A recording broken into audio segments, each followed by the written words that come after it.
제 요한계시록에 나오는 7교회를 계속적으로 살펴보면서 예수님께서 오늘 이 시간 우리 교회 그리고 저와 여러분에게 명령하시는 믿음과 신앙의 업그레이드에 대해서 계속적으로 생각하고 있습니다. 오늘은 마지막 시간으로 지금까지 살펴보았던 교회들을 먼저 생각해 보겠습니다. 7교회는 보시면 반모섭은 여기에 있습니다. 이쪽 바닷가에 있는데 여기서 가장 가까운 에베소를 중심으로 시계 방향으로 서버나 버가모, 두아디라, 사대, 빌라델피아 그리고 마지막 라오디게아 교회 순으로 예수님께서 말씀을 주시고 계십니다. 7교회를 보시면 먼저 에베소 교회를 향해서 예수님께서 원하셨던 것은 사랑의 업그레이드입니다. 내가 첫사랑을 잃어버렸다라고 말씀하시면서 그 첫사랑을 회복해라라는 사랑의 업그레이드입니다. 두 번째로는 서머나 교회는 충성의 업그레이드, 마지막 세 번째는 버가모 교회는 소망의 업그레이드, 두아디라 교회는 마음의 업그레이드, 우리의 마음과 우리의 실제적인 삶이 동일하게 주님께서 원하신다라는 마음의 업그레이드, 그리고 사대 교회는 죽었 살았다는 이름만 가졌던 명성의 업그레이드, 그리고 지난번 살펴보았던 빌라델피아 교회는 예배의 업그레이드를 요구하신다라고 말씀을 드렸습니다. 오늘은 마지막으로 예수님께서 보내시는 편지로 라오디게아 교회를 살펴보겠습니다. 보시면 라오디게아는 여기에 이쪽에 있는데 여기 라오디게아를 근처에서 이 근처에 보면 세 도시가 인접해 있습니다. 먼저는 히에라폴리스라는 도시와 골로새가 인접해 있는데 라오디게아가 여기 있으면 히에라폴리스 그리고 이쪽으로 골로새가 놓여져 있습니다. 라오디게아 교회를 생각을 하실 때에 이 세 도시가 같이 있다라는 것을 염두에 두시는 것이 중요합니다. 우선 라오디게아 교회는 자기 자신을 향한 영적인 진단을 먼저 내렸습니다. 내가 말하기를 나는 부자라 부요하여 부족한 것이 없다 하나. 라오디게아 교회가 자기 자신을 향한 영적인 진단은 나는 부자라 부요해서 부족한 것이 없다. 똑같은 의미의 말을 3번 반복하고 있습니다. 그들 스스로 내렸던 영적인 진단은 부족함이 없이 풍요로운 교회입니다. 풍요로운 교회라는 말의 의미는 크게 두 가지입니다. 첫 번째로는 실제로 라오디게아 교회는 돈이 많은 교회입니다.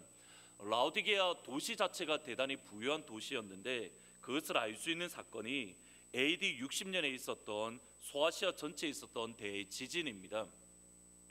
빌라델피아도 이때 AD 60년에 있었던 대지진으로 큰 피해를 입었는데 자기 도시 스스로 힘으로 다시 복구할 수가 없었기 때문에 로마 정부, 특별히 로마의 황제였던 티베리우스 황제의 도움을 받아서 도시를 복구를 했습니다. 빌라델피아는 로마 황제의 도움 또는 구호에 감사해서 도시 이름을까지 바꾸었는데 네오시시리아, 새로운 황제의 도시라는 이름 자체를 바꿀 정도로 큰 도움을 받았습니다. 라오디게아 역시 큰 지진으로 큰 피해를 입었지만 필라델피아 교회와 다르게 로마 정부의 도움 없이 지금까지 그들이 가지고 있던 지금까지 그들이 모아놓았던 재산으로 도시를 다시 복구할 수 있었습니다. 부자라 부유하여 부족한 것이 없다. 누가 보더라도 인정할 수 있는 말입니다. 두 번째의 의미는 단순히 물질적인 의미뿐만 아니라 영적인 의미도 역시 포함되어져 있습니다.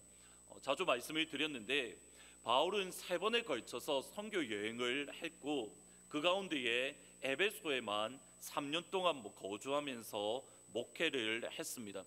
바울의 이렇게 선교 여행을 가만히 살펴보면 3차례에 걸쳐서 선교 여행, 특별히 선교 사역 가운데에 바울의 가장 전성기 목회에 있어서 가장 꽃을 피웠던 시기가 에베소에서의 사역입니다. 에베소의 바울의 목회가 어느 정도 능력이 있었는지 귀신조차 하는 말이 뭐냐면 내가 예수도 알고 바울도 안다라고 말을 합니다. 귀신이 하는 고백이 이겁니다. 내가 예수의 능력도 아는데 내가 바울도 아는데 너는 과연 누구냐라고 이야기를 하면서 귀신조차 인정할 정도의 목회, 그리고 그 마지막 결론은 이렇게 내립니다. 주의 말씀이 힘이 있어 흥왕하여 세력을 얻었다. 이것이 에베소에서의 바울의 목회의 결론입니다. 바울의 목회의 사역은 단순히 교회 내적으로만 든든하게 세운 것이 아니라 에베소 지역 사회 전반에 걸쳐서 그 영적인 영향력을 미쳤습니다.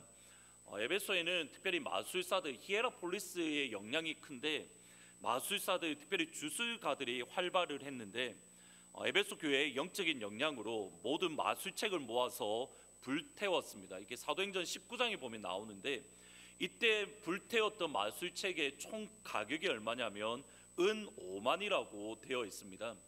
이게 은이라는 말, 실버라는 이 단어는 데나리온의 또 다른 표현입니다. 그러면 한 데나리온은 일반적으로 한 명의 노동자의 하루 품삯인데, 그러면 은 5만이라고 했을 때에는 한 명의 노동자가 137년 동안 하루의 휴식도 없이, 하루의 휴가도 없이 137년 동안 일을 해야 벌 수 있는 금액입니다. 사실은 뭐 이렇게 얘기를 해도 제 말씀에 별로 와닿지 않아서 이렇게 커네티켓 최저임금으로 다시 한번 계산을 해보았습니다. 2018년 커네티켓 최저임금이 10.10불이고 1년 뭐 최저임금이 대략 한 2만 1,000불 가량 됩니다. 이것을 137년으로 계산하면 2.8 밀리언 달러입니다. 280만 달러가 오늘날 뭐 굳이 그대로 1대1로 대입을 하면 280만 불 정도 되는 금액입니다. 280만 불 되는 금액의 책을 모두 다 모아서 불태워 버렸습니다. 그것을 다른 데 판 것이 아니라 280만 불에 되는 그런 값어치의 책을 모아서 모두 다 불태울 정도로 바울의 목회, 그리고 에베소 교회는 에베소 사회 전반에 걸쳐서 영적인 영향력을 발휘했습니다. 이렇게 바울의 영적인 영향력, 바울의 목회가 가장 절정일 때에 바울에게 직접 제자 훈련을 받았던 사람이 에바브라입니다. 에바브라를 바울이 직접 제자 훈련을 시키면서 그가 말씀과 영성이 준비되었을 때에 조금 전에 보시던 이 지도처럼 에베소 근처에 있는 대략 한 100마일 가량 떨어져 있는데, 여기에 보시는 라오디게아, 히에라폴리스, 골로새에 에바브라를 파송을 해서 이 지역 가운데에 교회를 세웁니다. 바울 자신은 에베소 교회에서 사역을 감당하게 돼서 본인이 갈 수 없었기에 그의 제자인 에바브라를 이 세 도시에 파송을 해서 교회를 세웁니다. 그것을 알 수 있는 것이 골로새서 1장 7절에 보면 우리와 함께 종된 사랑하는 에바브라에게 너희가 배웠으니, 골로새 교회는 그 다음에 2장 1절에 보면 동시에 뭐라고 이야기를 하냐면 내 육신의 얼굴을 보지 못한 자. 그러니까 바울은 골로새 도시에 간 적이 없습니다. 바울은 골로새 도시에 바울이 간 것이 아니라 에바브라를 파송을 해서 그 골로새 교회와 라오디게아 교회를 세웠던 것을 알 수 있습니다. 동시에 4장 말씀에 보면 바울이 라오디게아, 특별히 골로새 교회를 어떻게 대했냐면 그가 너희와 라오디게아에 있는 자들과, 그 다음에 뒷부분에 보시면 이 편지 골로새서를 너희가 읽은 후에 라오디게아 교인에게도 읽게 하고 라오디게아로부터 오는 편지도 너희가 읽으라. 그러니까 바울의 골로새서는 골로새 교회에 보냈고 오늘날 우리에게 남아있지는 않지만 라오디게아에 보낸 편지 역시도 있었다라는 것을 알 수 있습니다. 지금 이 과정을 한번 가만히 보셔야 됩니다. 바울은 에베소 교회에서 3년 동안 제자 훈련을 하고 그가 갈 수 없는 100마일 이상 떨어졌던 그런 히에라폴리스 또는 골로새 또는 라오디게아에 바울이 믿음의 동력자를 보내어서 그곳에 교회를 세웠던 이 모든 과정을 보시면 이것이 제가 가지고 있는 어떤 면에서 우리 하트포드 제2장로 교회를 향한 꿈이기도 하고 비전이기도 합니다. 하나님께서 보내어 주시는 믿음의 신실한 동력자들 또는 교역자들, 그런 목회자, 부목사님들이나 또는 교역자들과 함께 동력하면서 그들 가운데 믿을 만한 사람, 이 사람은 우리가 신뢰할 수 있고 이 사람은 하나님이 주신 달란트가 있다라는 우리 온 교회가 동의가 되면 그 목사님을 전략적인 곳에 우리가 갈 수 없는, 우리가 리치아웃하기 어려운 그러한 도시 또는 한 지역에 파송을 해서 또 다른 교회를 개척하는 사역입니다.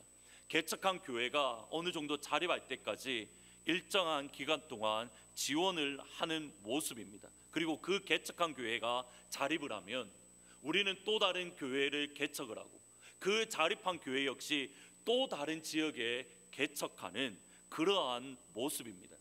그래서 개척한 교회 이름을 우리가 만약에 개척하게 되면 그 교회 이름을 어떻게 지을까 그냥 한번 이런저런 생각을 한번 해본 적이 있는데, 우리 교회가 하트포드 제1장로교회니까 하트포드 제2장로교회, 그 다음 교회는 하트포드 제3장로교회, 이런 식으로 계속적으로 하면 어떨까라는 생각을 가진 적이 있습니다. 우리가 이 사역을 하기 위해서 가만히 생각을 해보셔야 됩니다. 바울이 아무것도 없는 상태에서 골로새나 히에라폴리스나 또는 라오디게아에 사역자를 보내어서 파송한 게 아닙니다. 바울이 먼저 에베소 교회의 사역이 튼튼했습니다. 하나님께서 에베소 교회에 영적인 복을 부어주셨고 부어주신 것대로 믿음의 사역자를 보내어서 또 다른 교회를 세웠습니다. 그 말은 우리가 이 사역을 감당하기에 앞서서 하나님께서 먼저 우리 교회를 든든하게 세워주시는 그 일이 우리 가운데에 있은 이후에 우리가 다른 지역으로 파송할 수 있는 겁니다. 그러면 보셔야 됩니다. 우리가 이 소망을 가지고, 우리가 이 꿈을 가지고, 우리가 이 희망을 가진다면 먼 미래의 일이지만 지금 이 시간 우리가 소망을 품고 마음을 가지고 기도하며 준비한다면 하나님께서 먼저 우리 교회를 에베소 교회처럼 영적인 능력을 발휘하는 그런 교회로 세워주실 줄 믿습니다. 이 가운데에 하나님의 역사가 일어날 겁니다. 우리의 교회 가운데에 에베소 교회의 바울의 사역처럼 내가 예수도 알고 하트포드 제2장로교회 성도도 알고 하트포드 제2장로교회 장로님도 알고 하트포드 제2장로교회 집사도 안다라고 할 정도로 귀신이 고백 들을 수 있는 그 역사가 우리 교회 가운데에 있을 줄 믿습니다. 바울의 마지막 사역의 결론처럼 주의 말씀이 힘이 있어 흥왕하여 세력을 얻었다. 이 역사가 우리 가운데 있을 때에 우리끼리만 머무는 것이 아니라 하나님의 말씀이 증거되지 못하는 어쩌면 전력적인 곳에, 아직까지 우리가 리치아웃하기 힘든 그곳에 주의 복음을 들고 그곳에 교회를 세우는 그 놀라운 은혜를, 그 꿈을 저는 지금 꾸고 있습니다. 우리 온 교회가 함께 이 비전을 가질 수 있기를 주님의 이름으로 축복합니다. 골로새서에서 라오디게아로 오는 편지라는 표현을 볼 때에 분명히 바울은 라오디게아 교회를 세우지는 않았지만 편지를 통해서 또는 그의 제자 에바브라를 통해서 교회를 세우기 위해 부단히 노력을, 헌신을 다했습니다. 그 말은 라오디게아 교회는 에베소 교회처럼 기초가 튼튼한 교회입니다. 말씀에 굳건히 서 있는 믿음의 뿌리가 깊은 교회입니다. 주님의 말씀을 보더라도 다른 여타 교회들처럼 교리적인 어려움 또는 말씀의 혼란함을 경험하지 않았습니다. 그들 가운데 니골라 당의 교훈도 없었고 발람의 교훈 같은 이단들, 잘못된 사상들이 침입하지 못할 정도로 말씀 위에, 진리 위에 굳건히 세워져 있었습니다. 말씀에 굳건히 세워져 있고 진리 위에 굳건히 세워져 있을 뿐만 아니라 라오디게아 도시 자체는 예수 믿기 어려운 곳이 아닙니다.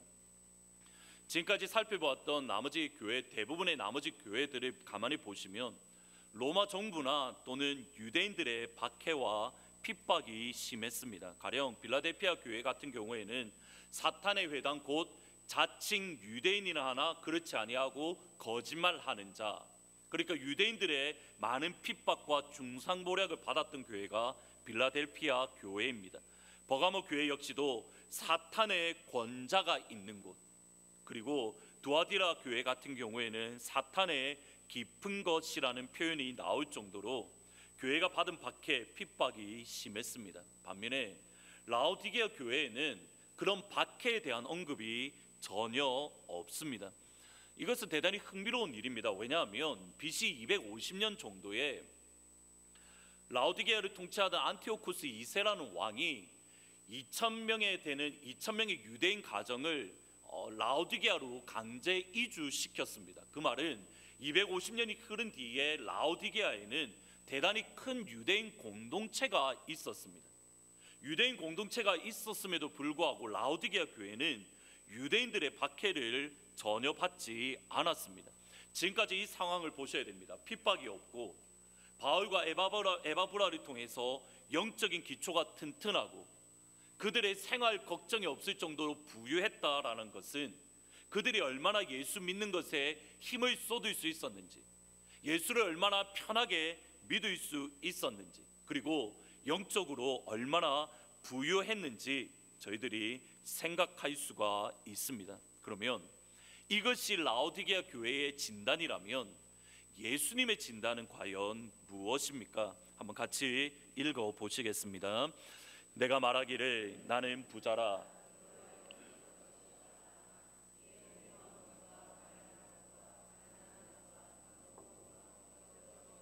알지 못하는도다. 예수님의 평가는 이겁니다. 너는 공고하다, 너는 가련하다, 너는 가난하다, 너는 눈이 멀었다, 너는 벌거벗었다. 나는 부유하다, 나는 모든 것을 다 가졌다라고 말한 라오디게아 교회와 다르게 주님의 평가는 너는 가난하다, 너는 공고하다, 너는 눈이 멀었다, 너는 벌거벗었다. 예수님께서 라오디게아 교회를 향하여 대단히 가혹하게 평가하고 계십니다. 그런데 이 평가의 의미는 사실은 15절 말씀에 분명하게 나와 있습니다. 내가 내 행위를 아노니 내가 차지도 아니하고 뜨겁지도 아니하는도다. 내가 차갑든지 뜨겁든지 하기를 원하노라. 내가 이같이 미지근하여 뜨겁지도 아니하고 차지도 아니하니. 세 가지가 등장을 합니다. 차가움, 뜨거움, 미지근함.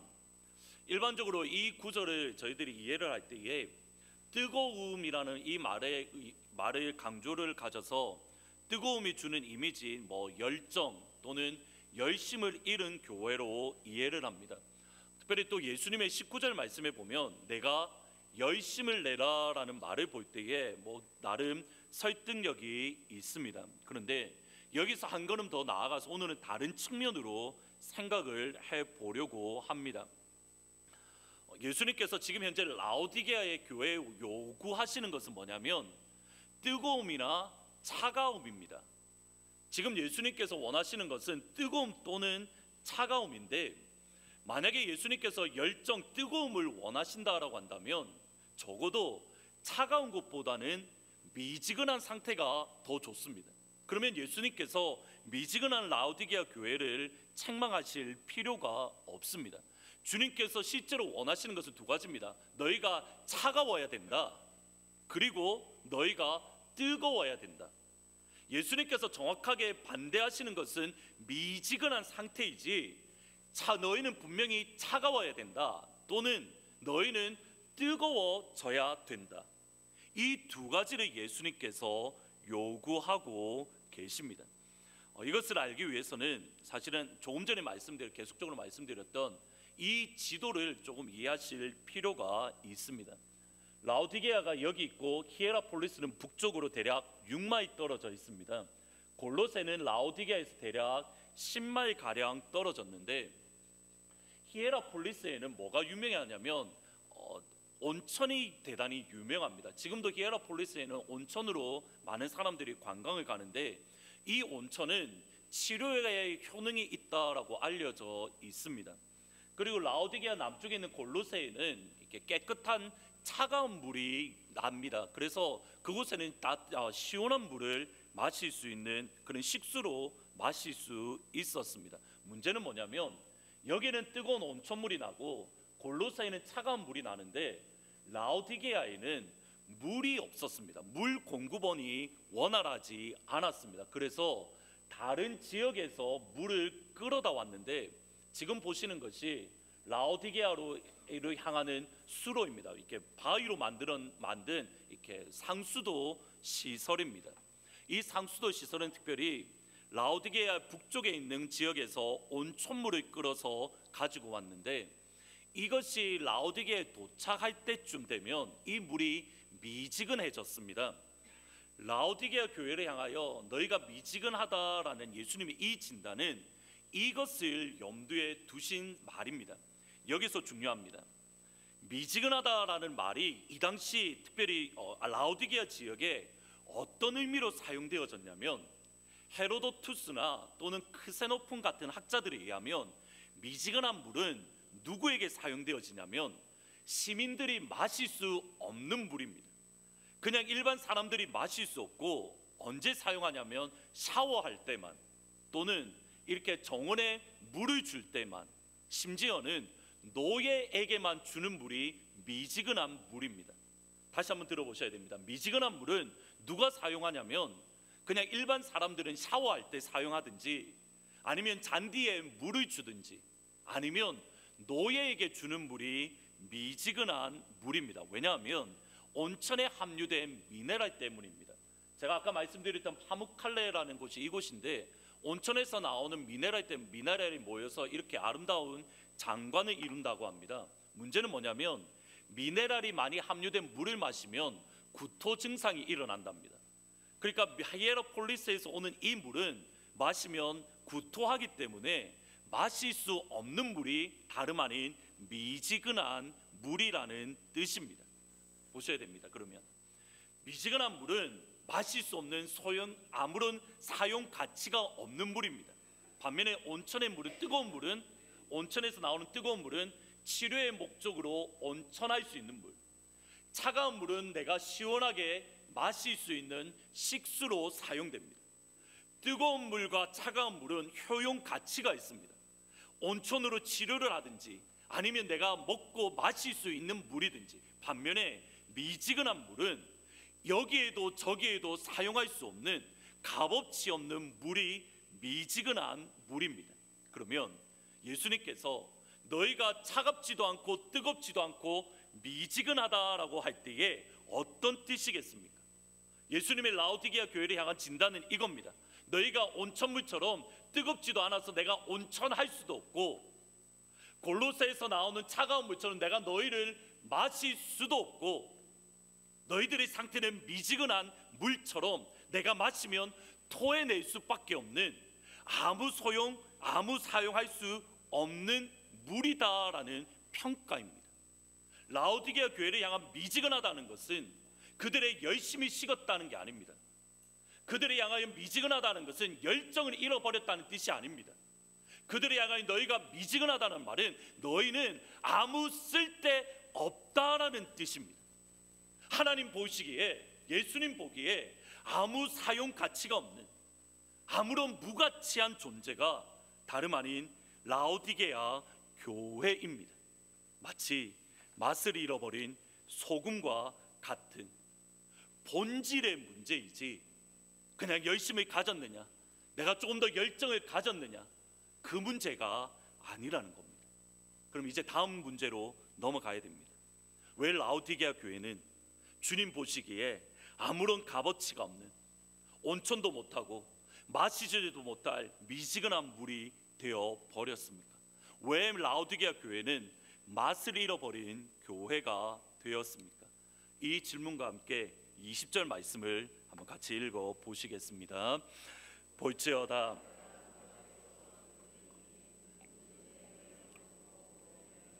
내가 그에게로 들어가 그와 더불어 먹고 그는 나와 더불어 먹으리라. 예수님의 처방전은 간단합니다. 이겁니다. 내가 문 밖에 서서 두드리노니, 노크를 하니 누구든지 문을 열면 내가 그에게로 들어가 그와 더불어 먹고 그와 함께 식사를 하고 그는 나와 함께 밥을 먹을 거다. 여기서 저희들이 우선 관심 가져야 될 표현이 이겁니다. 내가 문 밖에 서서 두드리노니, 영어 성경에 보면 I stand at the door and knock라고 되어 있는데, 헬라어 성경에서 번역을 하면 이렇게 번역을 해야 됩니다. I have stood at the door and I am knocking the door. 보이십니까? 내가 이미 문 밖에 서 계시다라는 것은 예수님께서 이미 라오디게아 문에 도착해 계십니다. 그리고 지금 이 시간 예수님께서 계속 라오디게아의 문을 두드리고 계십니다. 예수님께서 이미 오셔서 문을 두드리고 계시고, 누구든지 그 문 두드리는 소리를 들으면 내가 들어가서 그와 함께 밥을 먹겠다. 이것을 그림으로 그리면 이렇습니다. 예수님이 라오디게아에 오셔서 문을 지금 이미 오셔서 어느 정도 시간이 걸렸는지는 모릅니다. 예수님께서 이미 오셔서 문을 두드리고 있는 상태입니다. 한번 그러면 질문을 드리겠습니다. 이 그림에 비추어 볼 때에 예수님은 라오디게아 교회 안에 계신 겁니까? 라오디게아 교회 밖에 계신 겁니까? 답을 앞에서 보시고 계신데도 답을 안 하시면 제가 어떻게 이해를 해야 될까요? 다시 질문을 드리겠습니다. 예수님은 라오디게아 교회 밖에 계십니까? 라오디게아 교회 안에 계십니까? 밖에 계십니다. 이거 심각하게 받아들이셔야 됩니다. 그냥 간단한 문제가 아닙니다. 예수님은 이미 라오디게아의 교회에 오셔서 문 밖에, 문 앞에 서서 계속적으로 노크하고 계십니다. 그 말은 라오디게아 입구까지는 오셨는데 가장 가까이 계신데, 문제는 뭡니까? 라오디게아 교회 안에 계시지는 않습니다. 그러면 라오디게아의 교회에는 예수님이 계시다고 평가해야 됩니까? 라오디게아 교회에는 예수님이 계시지 않다라고 평가해야 됩니까? 예수님이 계시지 않은 상태입니다. 다시 보셔야 됩니다. 내가 문 밖에 서서, 내가 문 앞에 와서 I have stood, 내가 지금 문 앞에 이미 와 있는데 내가 계속적으로 문을 두드리고 있다. 근데 문이 닫혀 있기 때문에 문을 두드리고 있다. 누구든지 열면 내가 들어가겠다. 그 말은 예수님이 아직까지 라오디게아 성도와 함께 계시지는 않는 상태입니다. 그 말은 라오디게아 교회는 예수님과 함께 있지 않은 신앙 모습입니다. 언젠가 말씀드렸던 것처럼 정확하게 이렇게 표현할 수 있습니다. Christless Church, 그리스도 없는 교회. Christless Christian, 그리스도 없는 그리스도인. Christless Christianity, 예수님 없는 기독교. 예수님 없는 교회, 예수님 없는 성도, 예수님 없는 기독교 생각해 보셨습니까? 근데 그것이 가능합니다. Christless Christianity, 기독교 없는, 그리스도 없는 기독교라는 책이 있습니다. 마이클 호튼 교수님이 쓰셨는데 사실은 내용이 뭐 그렇게 쉽게 읽을 수 있는 책은 아닙니다. 근데 한번 읽어보시면 좋겠습니다. 근데 이 책 첫 시작을 이렇게 이야기를 합니다. 한 목사님의 반하우스, 도나드 반하우스라는 필라델피아 제2장로교회 목사님의 이렇게 말씀을 인용을 하는데, 사탄이 필라델피아를 장악하면 술집은 모두 문을 닫을 것이고 도색물들, 음란물들은 자취를 감출 것입니다. 깨끗한 거리는 서로 웃음을 머금은 보행자들로 가득할 것이고 악담과 저주 악담이 사라질 것이고 아이들은 예 선생님 혹은 예 부인이라며 공손하고 예의 바를 것이고 교회는 매주일 문정성실을 이룰 것입니다. 그러나 교회 안에서는 그리스도가 선포되지 않을 것입니다. 마귀가 필라델피아를 장악하면 필라델피아가 도덕적으로 악해진다라고 말하지 않습니다. 잘 보셔야 됩니다. 마귀가 필라델피아 도시를 장악하면 그곳에 동성애가 더 많아질 거다. 마귀가 필라델피아를 장악하면 그곳에 음주가 더 많아질 것이고 사람들은 저주를 많이 하고 사람들은 악담을 하고 사람들은 거짓말을 하고 사람들은 탐욕으로 가득할 것이다. 그렇게 말하지 않습니다.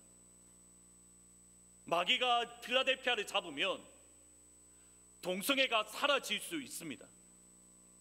마귀가 필라델피아를 잡으면 음주가 사라집니다. 마귀가 필라델피아를 잡으면 모든 사람들이 공손해집니다. 마귀가 필라델피아를 잡으면 교회가 문전성시를 이룹니다. 그런데 그리스도는 선포되지 않습니다. 그게 마귀가 장악한 도시입니다.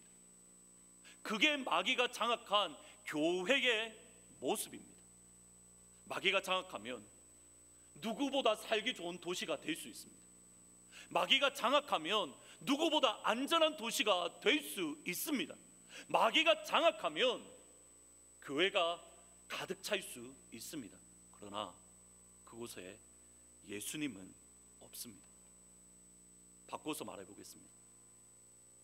아무리 살기 좋은 도시라도 예수님이 없으면 그곳은 마귀가 장악한 곳입니다. 우리가 지금 이렇게 모여서 예배 드리지만 이 가운데 예수님이 없으면 우리 교회는 마귀가 장악한 교회입니다. 여러분이 아무리 하나님 앞에 헌금을 많이 하고 헌신을 많이 하고 수고를 많이 한다 하더라도 여러분의 영혼 가운데 예수님께서 오셔서 낙킹만 하고 계시다면 우리의 존재는 마귀에게 붙들린 존재입니다. 정확하게 반대로 생각해 보겠습니다. 복음서를 통해서 예수님께서 머무셨던 곳을 가만히 살펴보시면 한결같이 이렇습니다. 불법이 있고 거짓말이 있고 폭력이 가득한 곳에만 예수님이 계셨습니다. 우리가 생각하는 지옥의 모습이 지옥이라면 이곳일 거야 라는 그곳에만 예수님이 계셨습니다. 예를 들어서 삭개오를 생각해 보셔야 됩니다. 삭개오는 세리장으로서 그가 평생 했던 것은 불법이고 그가 평생 했던 것은 거짓말이고 그가 평생 했던 것은 탐욕이고 그가 평생 했던 것은 폭력입니다. 로마 정부에 일정한 세금을 바쳐야 되기에 매국노입니다.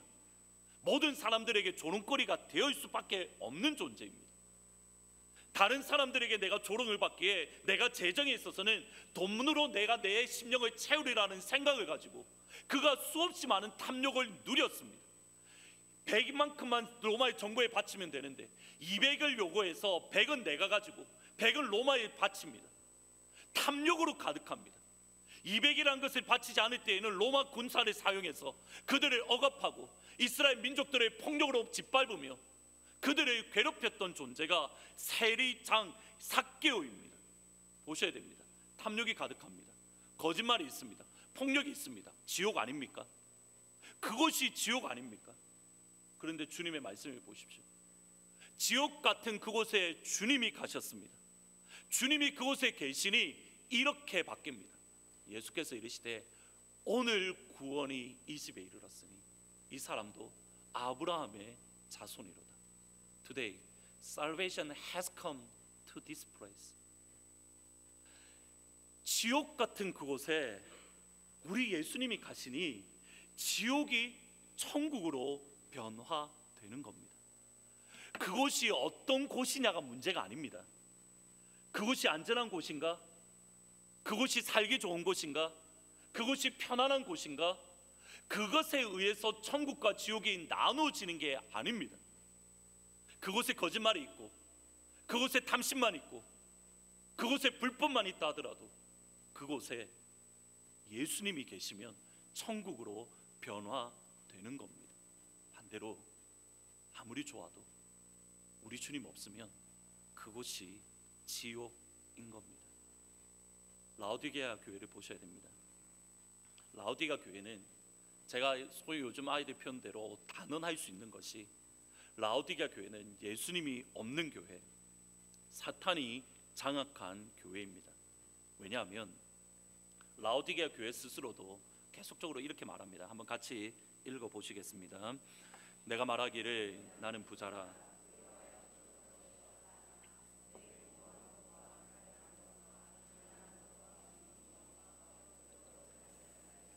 라오디게아의 잘못은 여기에 있는 게 아닙니다. 나는 부자라 부유하여 부족한 것이 없다. 여기에 있는 게 아닙니다. 부유하셔야 됩니다. 부자도 아무런 문제 없습니다. 하나님 보시기에 욥도 부자였고 아브라함도 부자였고 이삭도 부자였고 야곱도 부자였고 수없이 많은 부자들이 있습니다. 여러분이 부유해지는 것 그것 자체가 죄가 아닙니다. 근데 헬라어의 뉘앙스를 보면 이렇게 번역해야 됩니다. 정확하게 이렇게 되어 있습니다. 제가 번역해 보겠습니다. 나는 부자라, 나는 부유롭다, 나는 부족한 게 없다. 다시 들어보십시오. 부유함 자체는 문제가 아닙니다. 근데 라오디게아 교회가 하는 말이 이겁니다. 나는 부자라, 나는 풍요롭다, 나는 가난한 것, 부족한 것이 없다. 초점이 어디에 있습니까? 나는. 헬라에 보면 정확하게 나라는 단어, I라는 단어가 강조되어져 있습니다. 나는 부자라, 나는 부유하다, 나는 부족한 것이 없다. 예수님이 없습니다. 나라는 존재는 있을지언정 예수님이 없는 교회가 다름 아닌 라오디게아 교회입니다. 예수님이 안 계시고 나만 있으니 값어치가 없는, 마실 수 없는, 회복이 없는 미지근한 물이 될 수밖에 없고, 주님께서는 그 물을 토하시는, 주님께서 심판하시는 교회가 되었습니다. 지금 금요 예배 때에 산상수훈을 계속적으로 설교를 하는데, 설교를 준비를 하다가 불현듯 갑자기 빛과 소금 관련된 말씀이 갑자기 머릿속에 떠올랐습니다. 이게 말씀을 보시면, 너희는 세상의 소금이니 소금이 만일 그 맛을 잃으면 무엇으로 짜게 하리요? 구에는 아무 쓸데없어 다만 밖에 버려져 사람에게 밟힐 뿐이니라. 교회와 성도는 세상의 소금입니다. 세상의 소금입니다. 근데 보십시오, 소금이 맛을 잃으면 밖에 버려져서 쓸데없어, 값어치 없어져서 밖에 버려지고 밟히는 존재입니다. 이 말씀을 수없이 설교도 많이 했을 뿐만 아니라 수없이 많이 읽었습니다. 정말 많이 읽었습니다.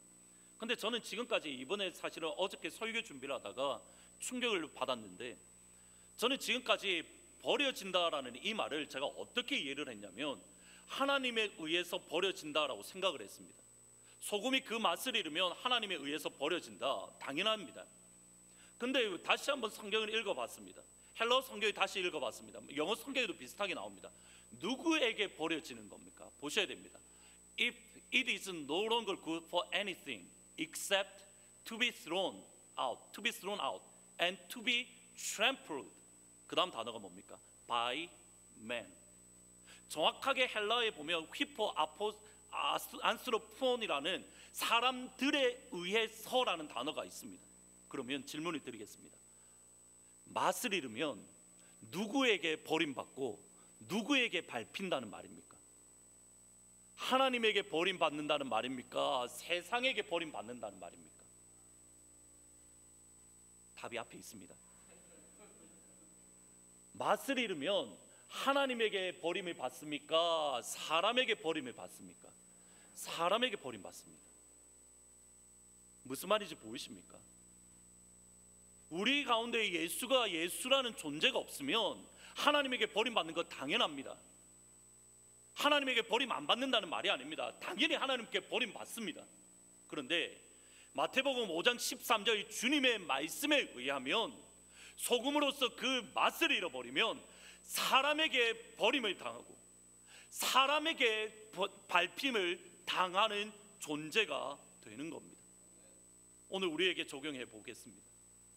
한국교회가 세상 가운데 많은 욕을 듣습니다. 미국에 있는 교회 역시도 세상에 많은 욕을 듣고 있습니다. 문제가 어디에 있습니까? 왜 세상의 욕을 듣고 있습니까? 왜 세상에게 버림받고 있습니까? 왜 사람들이 교회를 외면합니까? 왜 사람들이 그리스도인을 외면하고 있습니까? 간단합니다. 우리에게 예수님이 없기 때문입니다. 교회가 예수님을 잃어버렸기 때문입니다. 성도가 예수님을 잃어버렸기 때문입니다. 세상의 잘못 아닙니다. 세상의 악해서가 아닙니다. 저와 여러분 안에 예수님이 와 계시기는 한데,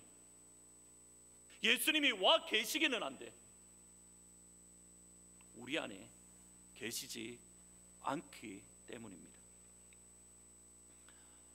아무도 예수님의 이름을 부르지 않는다는 뜻도 아닙니다. 예수님이 없다라는 이 말은 예수님이 주인이 되지 못했다라는 뜻입니다. 내 생각으로 신앙생활하고 내 생각으로 예수 믿고 있습니다. 예수님이 주인이 아니라 내가 중심입니다. 내 생활에 지장받지 않는 한도 내에서, 내 마음이 불편하지 않는 한도 내에서 교회 생활을 하고 있습니다. 제 표현을 잘 들으셔야 됩니다. 신앙생활이 아니라 교회 생활을 하고 있습니다. 이것을 뒤집어서 말을 하면, 이렇게 저에게 적용하면 이렇습니다. 제가 저희 교회를 이끌어갈 때에 제가 저 누구의 의지를, 누구의 생각대로 교회를 이끌어 가야 되겠습니까? 나가 아니라 예수님의 생각대로, 주인이신 예수님의 의지대로 교회를 이끌어 가야 됩니다. 당회나 재직회나 공동회나 우리 교회에 있는 모든 정책들, 우리 교회가 가야 될 모든 방향들, 우리 교회가 가야 될 모든 결정들은 우리 생각, 우리 경험, 우리 중심으로 결정하면 안 됩니다. 이유는 분명히 말씀을 드립니다. 하트포드 제2장로교회의 주인은 우리 주 예수 그리스도 한 분밖에 계시지 않습니다. 우리 교회의 소유권은 저에게 있는 것도 아니고, 당회에 있는 것도 아니고, 재직회 공동회에 있는 것도 아니고, 오직 우리 주 예수 그리스도에게만 있습니다. 그 말은 저는 누구 눈치를 봐야 되는 겁니까? 예수님 눈치만 보면 됩니다. 장로님들은 누구 눈치를 보셔야 되는 겁니까? 우리 주 예수 그리스도의 눈치를 보면 됩니다. 여러분들은 누구의 눈치를 보셔야 되는 겁니까? 우리 주 예수 그리스도의 눈치입니다. 분명히 말씀을 드립니다. 우리 교회의 주인은 오직 예수님밖에 없습니다. 여러분은 어떻습니까? 여러분의 주인은 과연 누구입니까? 예수님만이 여러분에게 권리를 주장할 수 있습니다. 예수님만이 여러분의 삶을 주장할 수 있는 겁니다. 예수님이 지금 여러분 가운데에, 또 우리 교회 가운데에 과연 어디에 계십니까? 우리 안에 들어오셔서 우리와 함께 먹고 마시고 계십니까? 아니면 우리 문 밖에 서서 문을 두드리고 계십니까? 마지막으로 라오디게아 교회를 통해서 주님께서 우리에게 원하시는 것은 명의 이전의 업데이트입니다. 우리의 삶을 주님께 내어드리는 명의 이전입니다. 예수로 살고 예수의 삶을 살아가는 우리 교회, 우리 성도님들이 다 되시기를 주님의 이름으로 축복합니다.